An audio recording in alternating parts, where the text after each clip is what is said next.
Hello everyone, here's the next chapter from Flamingo NCERT for class 12, Indigo, which is written by Louis Fisher. Before moving on for the chapter, let's know about the author. Louis Fisher was born in the year 1896 and died in the year 1970. He was born in Philadelphia in 1896. He served as a volunteer in the British Army between 1918 till 1920. Fisher made a career as a journalist and wrote for the New York Times, the Saturday Review, and for European and Asian publications. He was also a member of the faculty of Princeton University. The introduction of the chapter. The story is based on the interview taken by Louis Fisher of Mahatma Gandhi. In order to write on him, he had visited him in the year 1942 at his ashram Sevagram, where he was told about the Indigo movement started by Gandhiji. The story revolves around the struggle of Gandhi and other prominent leaders in order to safeguard sharecroppers from the atrocities of landlords. Let's move for the explanation of the chapter. The author explains about his first interaction, or we can say meeting, with Mahatma Gandhi. He says that the first he met Gandhi in 1942 at his ashram, which was in Sevagram. It was located in central India. Gandhi said that he would tell him about his struggle against the British, which first took place in the year 1917. He says that in the month of December in the year 1916, Mahatma Gandhi went to attend the annual meeting of the Indian National Congress at Lucknow. There were about 2,301 representatives and visitors. Gandhi recalled that a small farmer named Rajkumar Shukla came to him, who was poor and thin. He requested Gandhi to visit Champaran, a place in the foothills of the Himalayan mountain range near the kingdom of Nepal. He told Gandhi that he was a sharecropper. A sharecropper is a farmer who gives a part of the crop as rent to the owner of that piece of land that he cultivates. He told him that because of an old agreement, many of the peasants in Champaran were sharecroppers. He had come to meet Gandhi on someone's suggestion, as he was determined to find a solution for the sharecroppers who were facing hardships due to the agreement. He sought Gandhiji's help. After hearing his problem, Gandhiji told him that he had to visit Kanpur and some other parts of India due to prior appointments. Shukla went with him everywhere. After this, Gandhi returned to his ashram near Ahmedabad. Shukla was always there with him for several weeks, begging him to fix a date to visit Champaran. As Gandhi was impressed with the determination of the peasant, he said that he would be visiting Kolkata after a few months and that Shukla should meet him there. On the day that had been fixed, Shukla was eagerly waiting for Gandhiji. When Gandhi got free, they both took a train to Patna. Then they went to the house of a lawyer, Rajendra Prasad, who later became the President of India. When they reached there, he was not at home, but the servants allowed both of them to stay at the grounds because they knew Shukla. They all knew him because Shukla used to assist their master in helping Indigo sharecroppers. They didn't allow Gandhi to draw water from the well, as they took him to be an untouchable and didn't want to pollute the entire water source. As Shukla was not able to provide Gandhi with adequate information, therefore he decided to go to Muzaffarpur, which was on the way to Champaran, to obtain the complete information. He sent a telegram to Professor J.B. Kripalani, who was a teacher at Arts College in Muzaffarpur. Gandhi had seen him at Tagore's Shanti Niketan School. Gandhi took a train to Muzaffarpur that arrived at midnight on 15 April 1917. Kripalani was already waiting there with his students. Gandhi stayed there for 2 days at Professor Malkani's home, who was a teacher in a government school. According to Gandhi, it was a remarkable thing that a government professor was entertaining him, because in those days people in small localities were afraid of supporting those who supported home rule.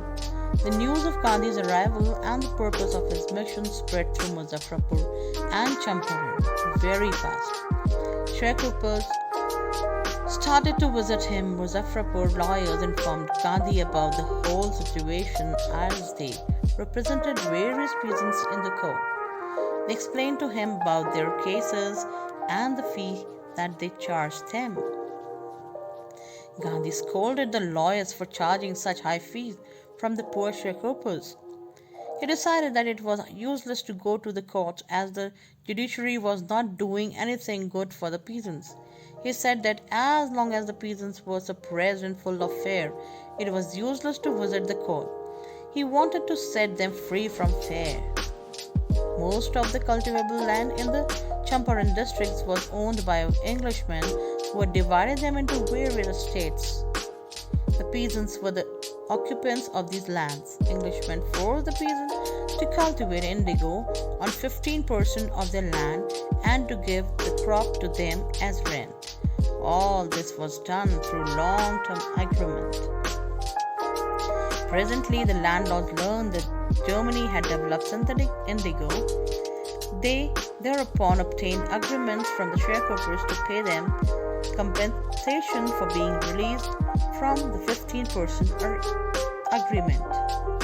While all this was going on, the landlords came to know about the chemical indigo being prepared in Germany. It was a blue-color dye made with chemicals. They started demanding money from the poor peasants in order to cancel their agreements, as they no longer required the indigo plantation. The sharecropping system was very annoying. So many of the peasants paid for the cancellation of the agreement. But as the news about this incident was their attempt of setting themselves free from the fear of the British. As the crowd had gathered in front of the court building, it became difficult for the officials to control the mob. They had to take Gandhi's help to regulate the crowd. Gandhi politely told the officials that if they would misuse the powers, then there were chances that they would have to face a revolt from the Indians. As the situation was getting tougher, the lawyer requested the court to postpone the trial of some days. The authorities decided to first consult the higher authorities. Gandhiji objected against the delay in the proceedings of this case. He read a statement in front of the court in which he accepted his fault in very humble manner. He said that he was not a lawbreaker and didn't want to go against the law, but his duty towards humanity has a greater influence on him, and it forced him to do so. He refused to leave the town because he wanted to help sharecropper as it was his moral duty. The magistrate asked him to arrange for bail because he was going to give his judgment after 2 hours long break. Gandhiji refused to seek bail, and later on he was released without it. When the court proceedings restarted, the judge refused to deliver any judgment for many days to come. He allowed Gandhi to remain free. Some well-known lawyers like Rajendra Prasad, Brij Kishore Babu, and Maulana Mazhar Haq came from Bihar to help and advise Gandhi. Gandhi asked that if he was sentenced to jail, then what would be their course of action? One senior lawyer replied that they were there to help him out, and if he was sentenced to jail, then they would return back. When Gandhi came to know about their decision, he asked them to help the sharecroppers who were facing unfairness. Rajendra Prasad and other lawyers concluded that if Gandhi could go to jail for the people of their area, although he was a stranger, then they should also follow him, as they had always claimed to serve the peasants and fought their legal battles too. They decided that Gandhi went to jail, then they would follow too.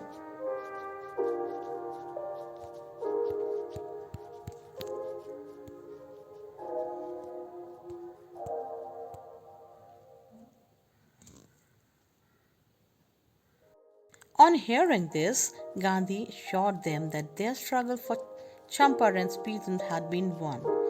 He divided the group into pairs of two and made a sequence in which they had to voluntarily surrender in the court. After some days, the magistrate sent a letter to Gandhiji in which it was written that as per the orders of Deputy Governor, the case against him had been taken back. It was for the first time in modern India that the peaceful protests against the government have been won. Gandhi and other lawyers carried on with it in-depth investigation into the injustice with the farmers. Statements of about 10,000 peasants were recorded and various documentary proofs were collected there. The whole area vibrated with activity, the investigators and the protesting landlords. In June, Gandhi was called up to the prison before Deputy Governor, Sir Edward Gate. Before meeting him, he met his chief supporters and made plans for civil disobedience in case he did not return. Gandhi had 4 long interviews with the Deputy Commissioner, which led to the formation of a commission that inquired into the Indigo sharecropper situation. The commission had landlords, government officials, and Gandhi, who was the only spokesperson for the peasants. Gandhi remained in Champaran for 7 months. He also made several short visits later. His visit on the request of a peasant was presumed to last a few days, but it took a year. The official inquiry didn't favor the planters. Hence, they agreed to pay back to the peasants, but they questioned Gandhi regarding the amount to be repaid. The moneylenders had thought that Gandhi would ask for the full payment of the money which they had taken from the peasants, forcefully and fraudulently, but he asked for only 50% and his decision was firm. A missionary, Reverend J.S. Hodge, who had a close watch on the matter, reported this. The planters offered to pay only 25% as they thought it would be rejected by Gandhi. He immediately accepted it. Gandhi said that the amount of money was not important, but by giving money, the planters had bowed down to the peasants and had given away their honor too. The planters who earlier behaved as if they were above the law now had to abide by it. This made the peasants realize their rights and gave them courage to fight for them. Even from Gandhi's position, the British planters had to leave their property within the next few years. These properties were returned back to the peasants. Indigo sharecropping soon came to an end. Gandhi was not satisfied by achieving political or economic solution. He sought to remove the cultural and social backwardness of Champaran. Gandhi wanted to do something to remove the backwardness in the village of Champaran. He requested teachers such as Mahadev Desai and Narhai Parekh and their wives to teach the villagers. Both of them were followers of Gandhi. Many other volunteers came from Bombay and Pune to join them.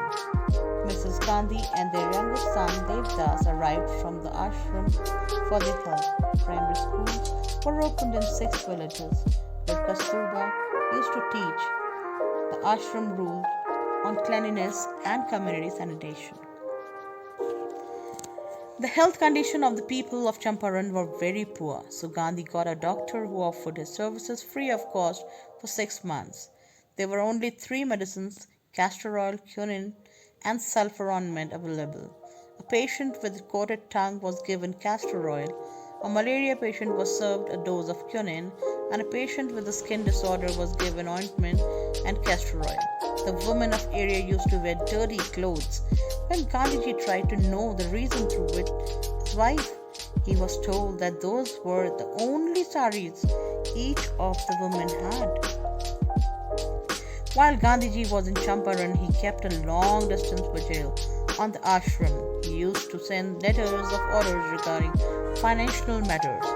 Once he wrote to the locals that it was time to dig new latrines and the old ones had started giving foul smell.